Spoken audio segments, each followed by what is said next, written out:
Avoid mirrors. If you do see your reflection somewhere, do not smile.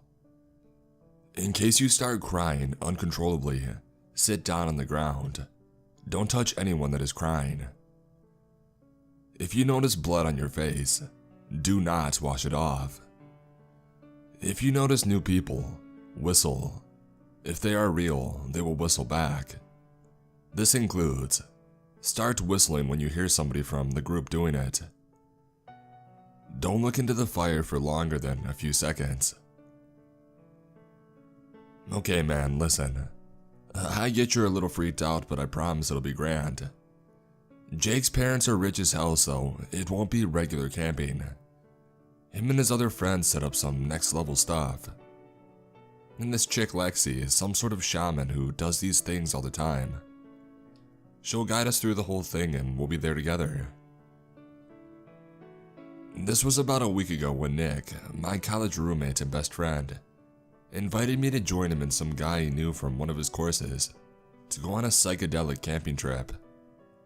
He called it a last hurrah before we finish school and become real as adults. I don't even know this guy. Won't it be weird? Nah, he told me that I could bring anyone that I liked. Some people canceled last minute and now they have an extra tent. And honestly, he's super chill. Not a snob at all. I really hesitated saying yes, especially because I had never taken LSD before. Jake or his workers had already assembled the ground. We were set up next to a little lake. 4 teepees were formed to a half circle around it, and in the middle there was a big fireplace. There was even a small hut with a little kitchen and a bathroom. The insides of the teepee that I was sharing with Nick looked like a small hotel room. I gotta say, it was pretty freaking cool. After throwing our stuff in the tents and going through short introductions, we all sat around the fireplace, which wasn't lit up yet, and listened to Lexi, our guide for the weekend. With her pink braided hair and feathered dress, she looked exactly like I would have imagined a psychedelic guide. Alright, these are the important points. I know some of them sound a little weird and maybe it's not important, but better safe than sorry, right? She glanced over and gave me a smirk. I felt my face flush. I had told her earlier that I was a little freaked out because I usually never take drugs. Listening to these weird-ass rules didn't particularly help. And I think it's better if we all leave our phones in one of the tents. They can get a little bit distracting. Just try to memorize them or write them down on your arm or something. Jake added. If you saw him, you'd probably think he was a typical frat guy, with his short brown hair, freshly shaved face, and polo shirt.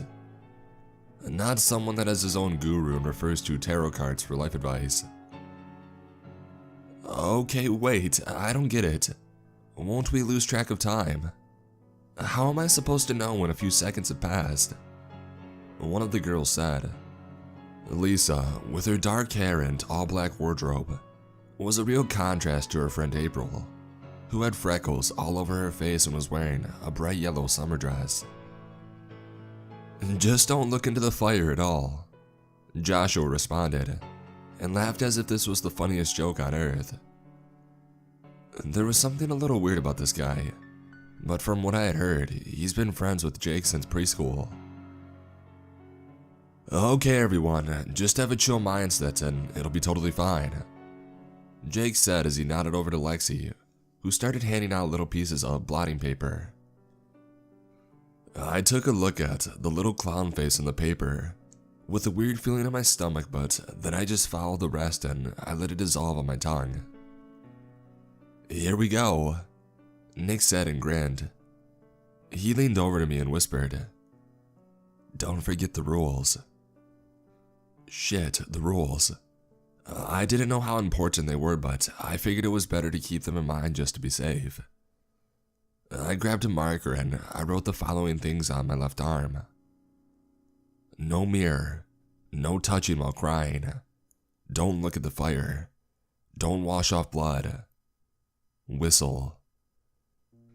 On the other arm, I wrote down 6 for the number of people present besides me, and the time, 8:15. I hope I would still be able to understand what I meant by these things, but I figured that I just had to remember that Lexi was here to support us and that she was sober. It'll be fine, I whispered to myself.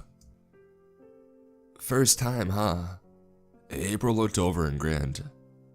I was just about to respond when her hair started burning. It was literally on fire and the flame kept growing, making her appear somewhat demonic. I closed my eyes and told myself that I'm imagining this. Isn't the heat beautiful? She laughed as I looked at her again. I noticed that her eyes had lost all color. They had morphed into white, empty holes. I swallowed. I didn't realize that it would kick in so fast. How long had it been since I took the little clown? About 2 hours. Someone laughed next to me. It sounded like Nick. I turned to where the voice was coming from and I almost screamed. He had clown makeup all over his face. Was that face paint? I went over his forehead with my finger. It was white paint. What the hell? I thought. Also, did he just read my mind? I got up from where I was sitting to grab a bottle of water from our tent. I had to be alone for a moment. Yo man, clever writing that stuff on your arms. You probably won't need it though. Except for the mirror thing, that can be creepy. Nick? What the hell? I blurted out. When did you get in the tent? You were sitting by the fire. Dude, calm down. You literally just followed me in here. I wanted to grab a jacket before the fun started to kick in. He interrupted me. You're not feeling anything yet? I started shaking. This was really freaky. This must be what losing your mind feels like. Course not. We took the stuff like 3 minutes ago. Are you alright? Nick looked completely normal and I felt sober again. Yeah, I lied and I grabbed the bottle of water. I felt really on edge and looking at Nick was creeping me out even more. And so I decided to go back outside and to talk to Lexi.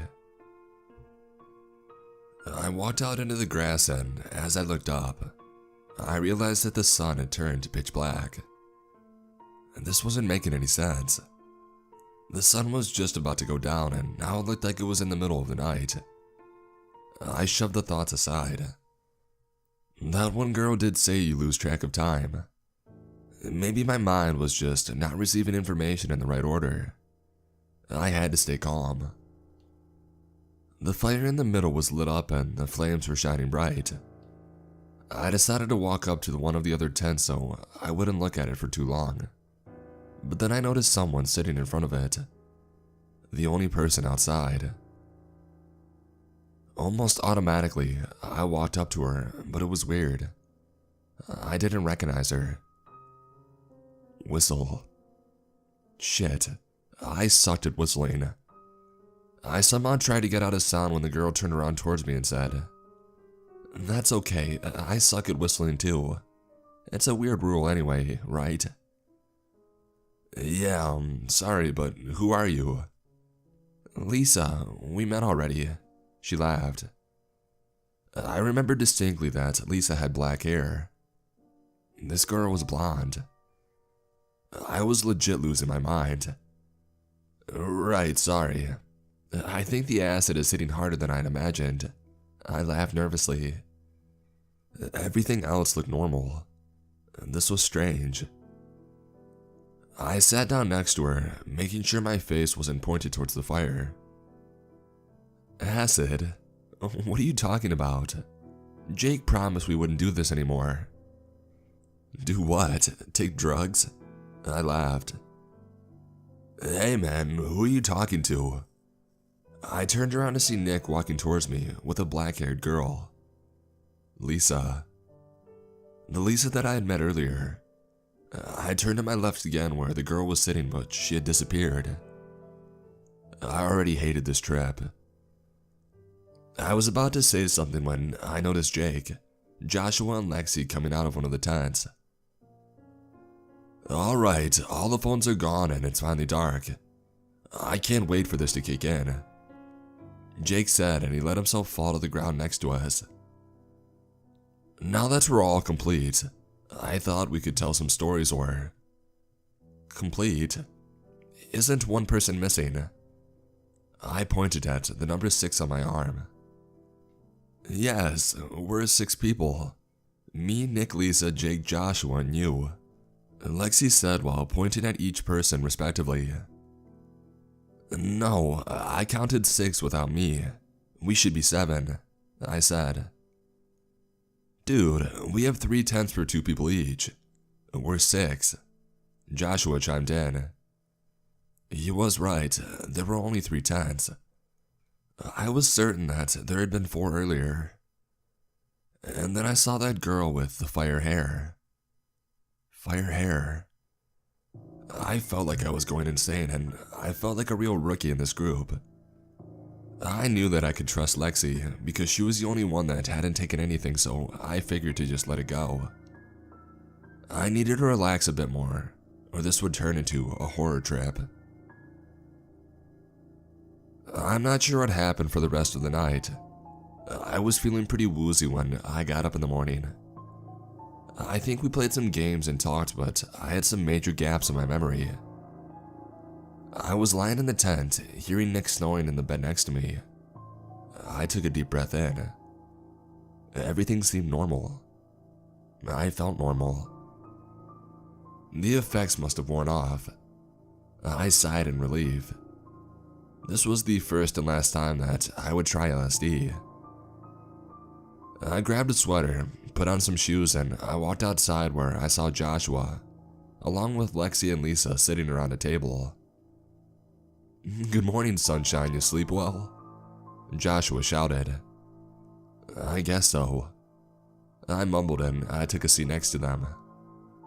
I was still feeling a bit groggy from last night. Yo, is Nick the only one still asleep?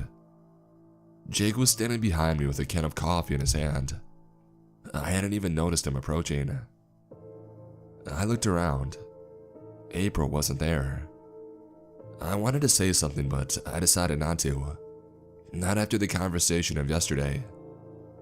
Maybe I had honestly imagined her or something. I told myself that I would try to look her up online as soon as I had my phone back. Oh, hey Jake, can I get my phone? I want to check something, I said. I don't have your phone. I want to collect them in a bit though, so take care of whatever you need now. Hey, finally, morning sleeping beauty. He was talking to Nick, who slowly shuffled towards the table, mumbling something inaudible in a grumpy tone. He had never been a morning person. Jake got up out of his chair and started speaking. Great, everyone is awake. I thought after having some breakfast, we could explore the area a little. Or you can chill for a bit, whatever you prefer. Lexi explained everything yesterday, so I think after dinner, we can start our trip. He smiled while holding up a little bag containing the papers with clown faces. I thought we had finished those yesterday. Were they honestly planning to repeat last night? I stayed quiet. I didn't feel like being the buzzkill of the group so early in the morning. Back in the tent, I asked Nick if he was really planning on doing this again. Again? What are you talking about? I thought you've never done this. He shot me a confused look. I did yesterday, and that was more than enough. Sorry man, but this really sucks. I was getting a little fed up with him. Okay, no idea what you're talking about. We only spent yesterday telling stories around the fireplace. Don't you remember? We wanted to do acid today so we would have the whole day and night. He laughed. Okay, I'm gonna go take a shower. Maybe you should take another nap or something. You seem kinda out of it. He grabbed a towel and he walked out. This wasn't making any sense. I started wondering whether I had dreamt the events of last night. I was definitely not high right now, and everybody else seemed normal. It would have also explained why I had imagined an extra person. I sat on the bed, thoughts racing through my head. I rolled up the sleeve of my sweater and that's when I saw the rules that I had written down yesterday. I closed my eyes, swallowed, and then I opened them back up to take a look at my other arm. 6, 8:15. I definitely wrote those down after swallowing down the piece of paper with the clown face. What were they trying to hide from me? You're probably wondering why the hell I didn't get out of there. Why I was planning to spend another day in camping hell. For starters, I had no idea how to. I came here with Nick, who was completely oblivious to anything being strange. And moreover, we were in the middle of nowhere and without a car. I had no chance of getting very far. I did think about calling someone, but what was I supposed to tell them? That I took acid and I was seeing ghost people. Well, I did keep it as an option, but to be completely honest, I was also really curious about what was going on. My investigative mind felt the urge to figure this out. For the sake of my sanity, I told myself. The others had gone exploring the forest around us, while Lisa and I were the only ones who stayed at the base. She had gone back to her tent to sleep a little bit. Apparently her and Joshua, who she shared a tent with, had been awake all night. Of course I knew that she had been sharing a tent with April the other night, but as I was the only one who remembered her even existing, I didn't say anything. I had to take advantage of this quiet moment while I still had my phone so I could look April up online. I had to know if she was real. I didn't get too far though, only knowing her name and the school that she goes to. And so I checked Jake's Instagram to see if either her or Lisa were somewhere in his follower list or feed. I couldn't find either, but what I did see made my heart skip a beat. Jake had posted a selfie about 2 years ago at this exact same place. Or at least I think it was the same place because I saw a TV in the background. The weird part, however, was who else was in this photo. I know that it was dark last night and that I was tripping, but I was certain that I had seen this exact blonde girl sitting in front of the fire. The other Lisa. This seemed too much of a coincidence, but she wasn't tagged.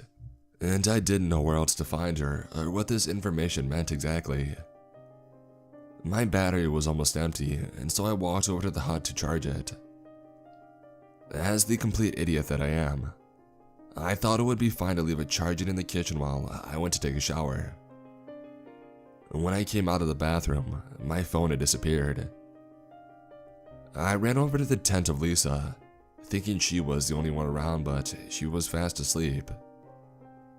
Of course, there was the option that she took it and ran back quickly, but I was only showering for like 5 minutes. Realizing that I was literally staring at a random girl sleeping, I made my way back to my own tent, thinking that I could just ask Nick for his phone when he came back. For now, I had to rewrite the rules on my arm. The water had washed off most of it. On my other arm I wrote down a 1 next to the time and I made a circle around it. I wasn't planning to take any other drugs today, but just in case, I wanted to keep all their information clear. Hey, what are you doing there? I turned around to see Lexi standing in the doorway of the teepee. Oh, I figured I would write down the rules just to be safe, I said while hiding my other arm. I'm glad you're actually taking them seriously. The others don't seem to. Speaking of the others, weren't you guys exploring? Yes. Her eyes started sparkling. I showed them my favorite part of the forest. They're still there, but I thought I would come back and get dinner ready. You want to help? I have to admit that I was feeling pretty paranoid, which is why helping with dinner sounded perfect. I would be able to talk to this so-called shaman and simultaneously make sure she wasn't putting anything inside of our food. So, how often do you guys do this trip? I casually asked while chopping up tomatoes for the pasta salad. I met Jake while hiking in the woods here a few years ago. We got along right away and planned the first trip. After that, we made sure to come back at least once a year. Always with the same people. Some of them come back each year, but there are always a couple of new faces as well. And this year She stopped talking as we heard some noises coming from outside of the hut. "Oh great, they're back," Lexi said. "Let's have dinner so we can get started before it gets dark."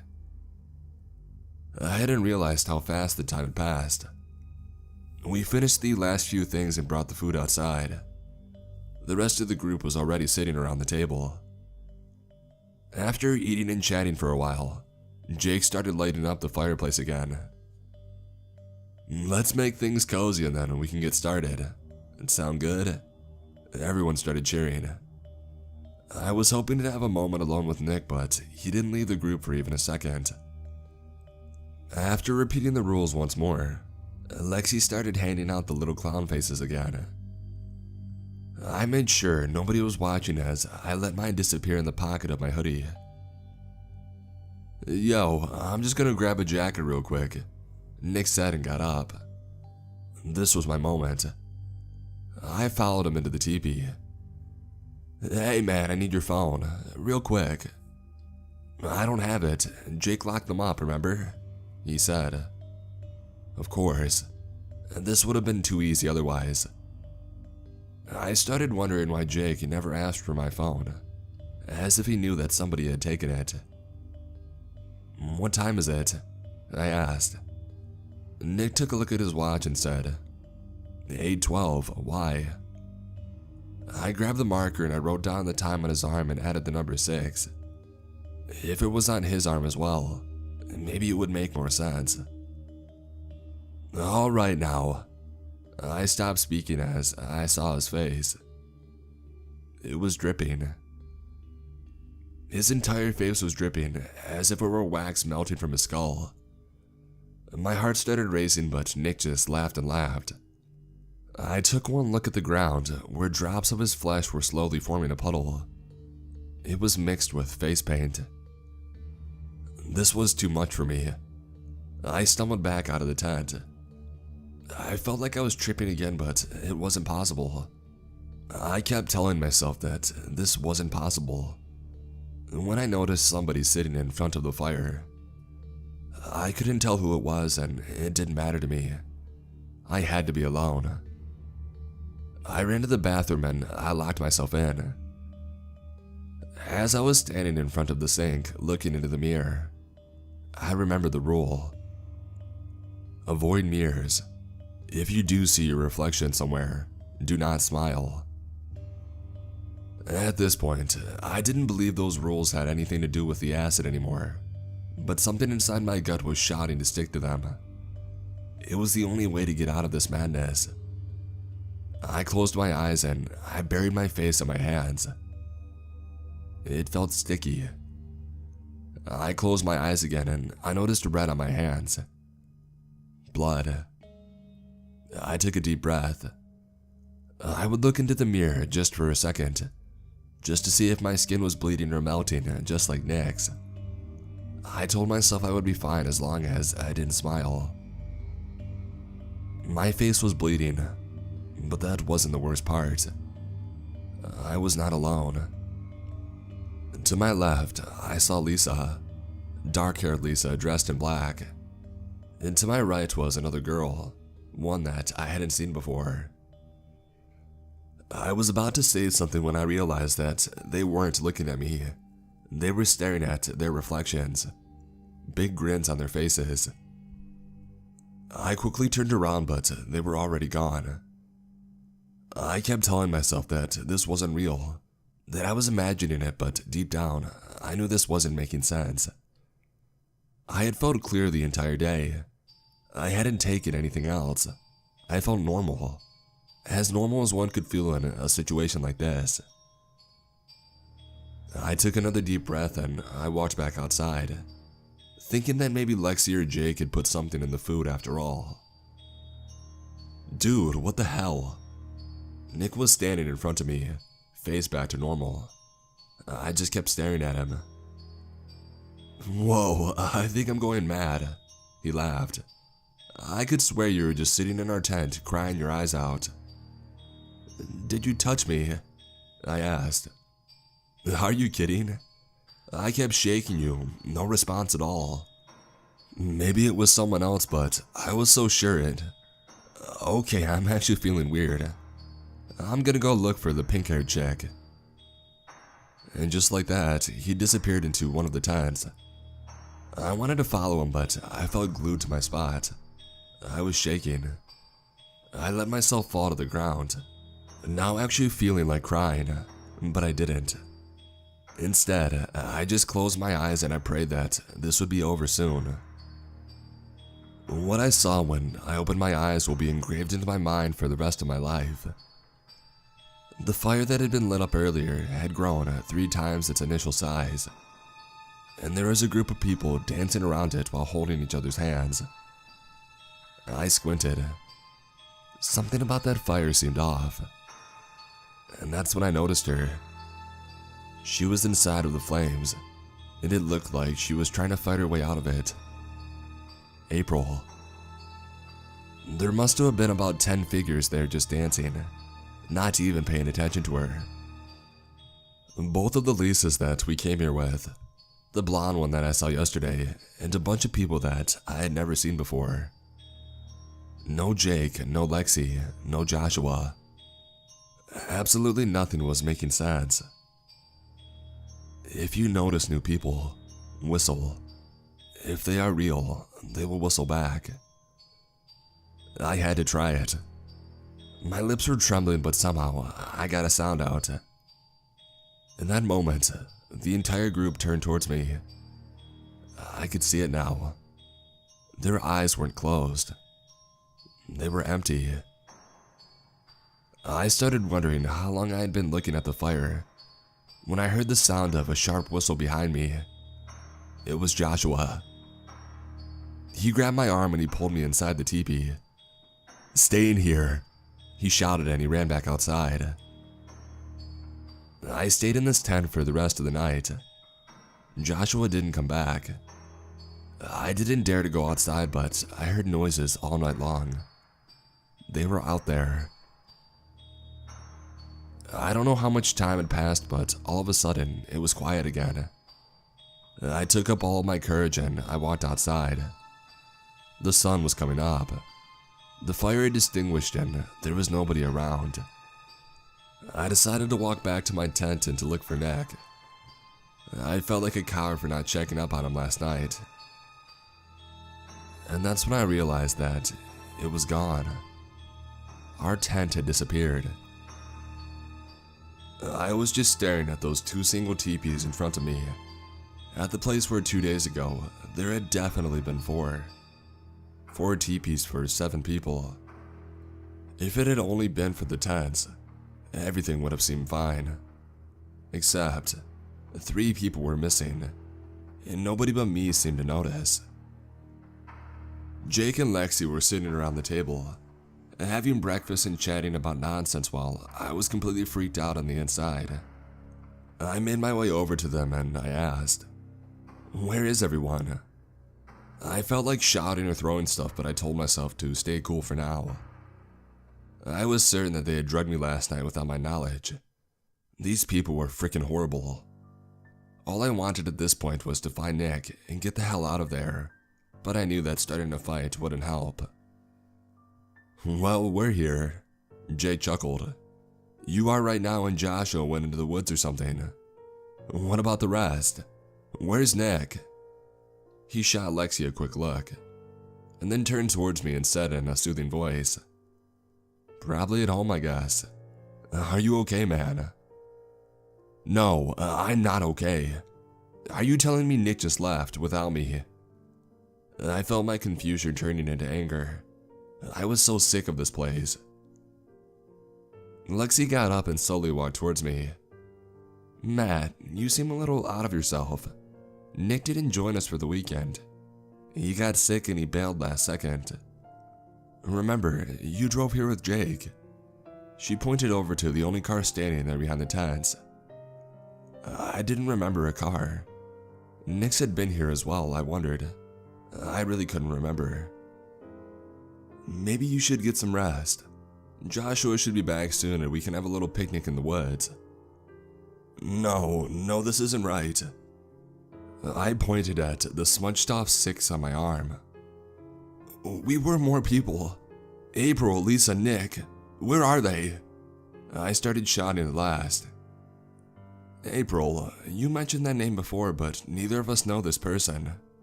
She glanced over at Jake. There is also an 8 and a circled 1 there. I really think you should get some rest, she said while rubbing over the numbers on my arm, smudging them even more. Rest. Forget rest. I needed to figure out where my friend was. I pulled my arm away from her and walked off, getting faster and faster until I was finally running, right into the forest. I heard Jake shouting something from afar, but I just ignored it. I had to get away from them. As I was walking through the trees, where everything looked the same, I started wondering if this had been such a good idea. I let myself fall off to the ground and buried my face in my hands. I had to somehow make sense of the events of the previous nights. I started thinking about the rules again. April was staring into the fire, and so was the blonde Lisa, but my brain cannot comprehend how I was able to see her. She is a real person. I saw her on Jake's Instagram, but I had never seen her before this weekend. How did my mind go there? Don't look into the fire for longer than a few seconds. What about the dark-haired Lisa? She was there yesterday. I watched her sleep. The last time I saw her, though, was when she was creepily smiling at her reflections in the bathroom, breaking another one of the rules. Avoid mirrors. If you do see your reflection somewhere, do not smile. What about Nick? I had seen him twice last night. Once when his face was melting off. A shudder went down my spine as I thought back to that moment. Something about him seemed so off. And what was it about that face paint? I started wondering whether it was my mind mixing up the image of the clown paper in him. But there was something else. He mentioned that he had saw me crying, of which I have no memory at all. I had been locked inside of the bathroom, but he claimed that he shook me and got no response. In case you start crying uncontrollably, sit down on the ground. Don't touch anyone that is crying. Had Nick unknowingly broken a rule? From what my shattered mindset can analyze at the moment, the only thing that was consistent is that all of them broke a rule, and the next day they disappeared along with their tents, and for some reason, I was the only one who remembered them being there. What about Joshua? He hadn't come back last night, but Jake and Lexi did say that he was still somewhere around. If you notice new people, whistle. If they are real, they will whistle back. This includes, start whistling when you hear somebody from the group doing it. He whistled.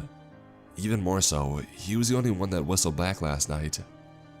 Were those other people I saw not real? I let out a deep sigh. Obviously those figures weren't real, and they didn't even have eyes. My head started hurting. I wanted to believe them, to think that I had joined this weekend on my own, that I was still tripping and that I would be on my way back home soon where Nick would be lying in our room. I hadn't taken any psychedelics before, but I knew that none of this was right. This is not how you feel on drugs. Maybe this is how you feel during psychosis, but even that didn't make sense. I looked at these smudged 6 on my arm. Those were the initial 6 people that I came here with, of which 3 had gone missing. This was reality. A sick, vile form of reality. But I was awake. I was sober and conscious. Stuck in the forest that seemed to swallow people and spit them out at night. Or maybe those 2 were a part of some cult. I honestly don't know, and I was scared to find out. For now, all I knew was that I couldn't trust Jake. I definitely couldn't trust this so-called pink-haired shaman. Maybe I could trust Joshua. I wasn't feeling too great about this thought, but it was the only option that seemed somehow realistic. But I didn't even know where he was. I don't know how long I had been gone for, or where exactly I was, but the sun was slowly going down. At that moment, I couldn't decide whether being alone in a forest at night was better, or being at that campsite with Lexi and Jake. That's when my thoughts were interrupted by the sound of a whisper. "Don't trust them." It sounded like Nick. I looked up, but I couldn't see him. "Matt, it's getting dark. Listen to me. You are not on drugs. This is real. The rules are real. She had to tell you about them, but they will try and trick you into breaking them."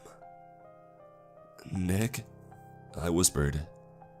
The voice sounded close, like he was in front of me, but I couldn't see him. "You have to pay attention. If you break the rules at night, you can never leave. Don't believe anything you see. You have to get out." And just like that, he was gone. In that moment, I just snapped. The events of the last days had been mentally draining me. I had no car, no phone, no allies. I started crying uncontrollably on the moist forest ground when I felt someone touching my shoulder and shaking me. "Nick," I thought. I looked up, my vision blurred from the tears. I could make up a bearded face, a man with long hair. "Joshua," I exclaimed. "Wait, you can't touch me, I'm crying." My breathing got heavier. I felt like a maniac. "Shh," he whispered. "It's okay. The rules only come to play at night. You are fine for now. Get up and come with me."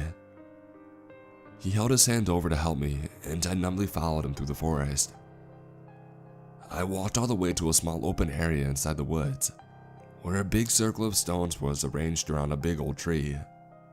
Joshua stepped into the circle and gestured for me to follow him inside towards the tree. "What the hell?" I said as I saw what he was pointing at.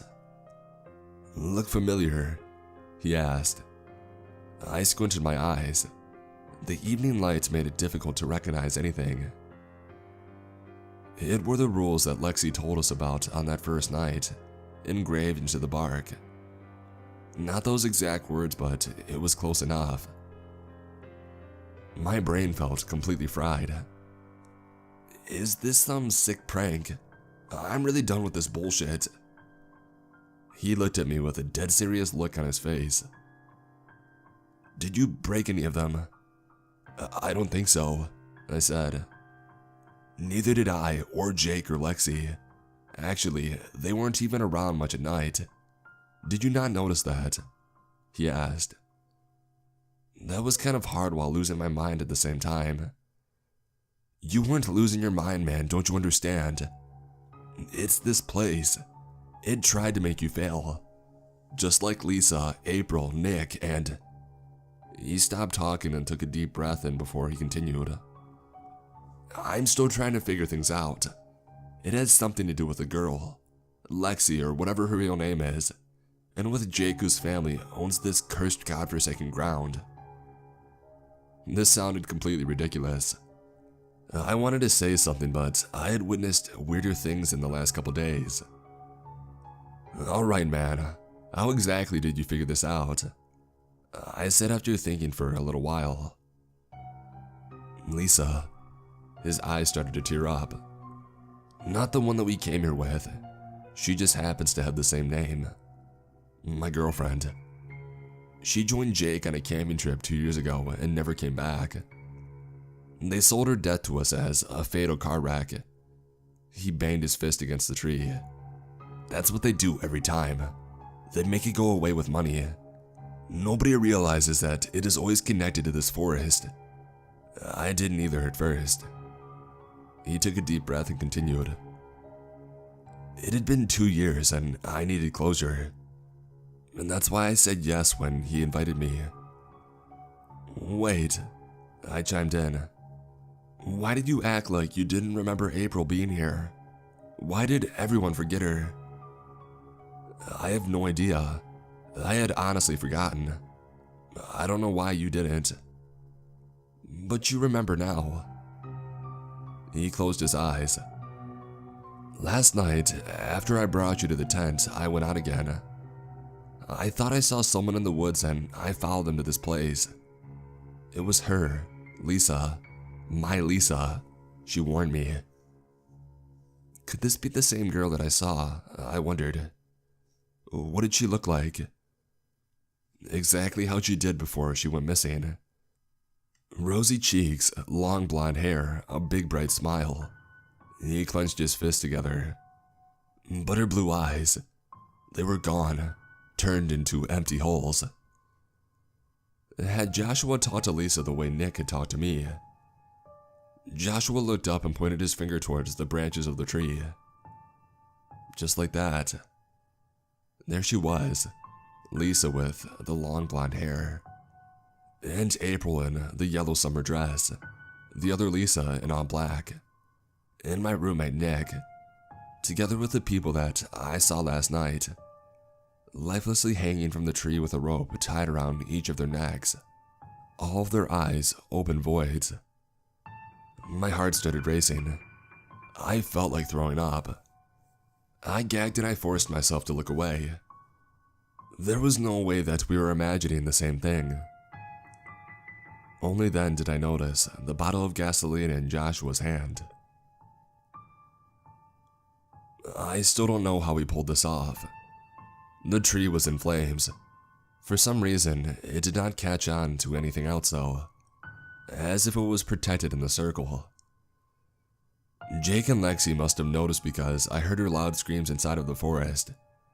We used that moment to get Jake's car and drove off, not daring to speak or look at each other until we had made it back to campus. Nick wasn't there. He never came back. I never saw Jake again either. There was no investigation on the disappearance of Nick, Lisa, or April. I believe Jake's parents sold it off as another drunken car wreck. Sometimes I wonder if we had stopped it all by burning the tree. But something inside of me tells me that we only made it angrier. Every night, I feel like something is trying to pull me back. Something telling me my friend is still there, and that I should pay him a visit. And if I'm honest, I would love to see that big, warm fire again.